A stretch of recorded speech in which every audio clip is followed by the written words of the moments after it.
আসসালামু আলাইকুম। যারা আমার ভিডিওটা দেখছেন সকলকে আন্তরিক শুভেচ্ছা অভিনন্দন, এবং আমার চ্যানেলে যারা নতুন অবশ্যই চ্যানেলটি সাবস্ক্রাইব করে আমাদের সঙ্গে থাকবেন। আজকে আমার ঘাটাইল টাঙ্গাইলে 15,000 চারার অর্ডার আছে। সেই চারাগুলো জমি থেকে তুলছি। এই যে দেখুন আমরা কী রকম চারা আজকে ডেলিভারি করছি, সেই চারাগুলো আপনাদেরকে দেখাচ্ছি। সব চারাগুলোই গোড়া মোটা, এবং আমরা বলে থাকি যে আপনারা যদি মোটা চারা লাগাতে পারেন তাহলে সেটা 30 থেকে 40 দিনের মধ্যে আপনার জমিতে ফলন চলে আসবে। তবে সেই চারাগুলোর মান হতে হবে এই রকমের। এই ভাই আমার কাছে স্পেশালভাবে একটা চারার অর্ডার দিছে, যার কারণে তাকে এত মোটা মোটা চারা দেওয়া হচ্ছে।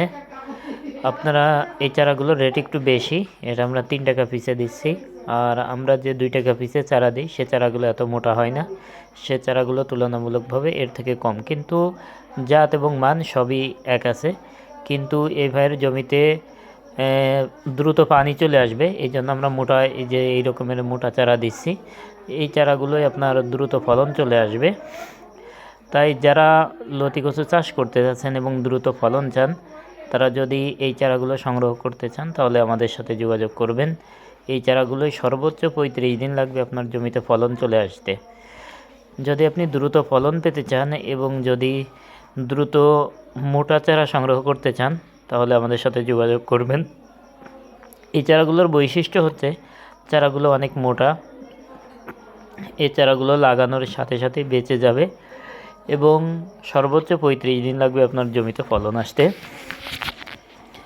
এবং এই লতিরাজের এই ফলনটা আপনি একটানা 10 মাস পাবেন আপনার জমিতে ফলন আসার পর থেকে।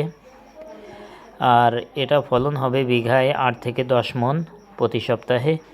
এবং এই কচুটা শুধু লতি দেয় না, এর কাঠও হয়।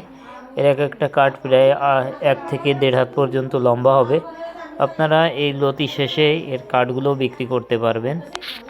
তাই যারা এখন লতি চাষ করতে যাচ্ছেন বা অনেকেই নতুন বলে ভয় পান, এতে ভয় পাওয়ার কিছু নেই। লতি চাষ করা খুবই সহজ। আর আপনার ক্ষেত যতদিন থাকবে আমাদের থেকে ততদিন আপনারা পরামর্শ পাবেন কিভাবে কি করতে হবে, কখন সার ওষুধ কীটনাশক দিতে হবে, সব পরামর্শ আমরা দিব।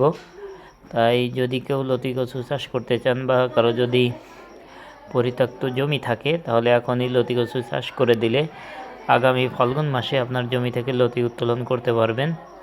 আর ফাল্গুন মাস হচ্ছে এমন একটা সময় যে সময় লতির দাম বছরের মধ্যে সবথেকে বেশি থাকে। তাই যারা চাষ করবেন তাদেরকে বলবো যে আপনারা দ্রুত গাছগুলো রোপণ করে দিন, তাহলে ইনশাল্লাহ ফাল্গুন থেকেই লতি পাবেন।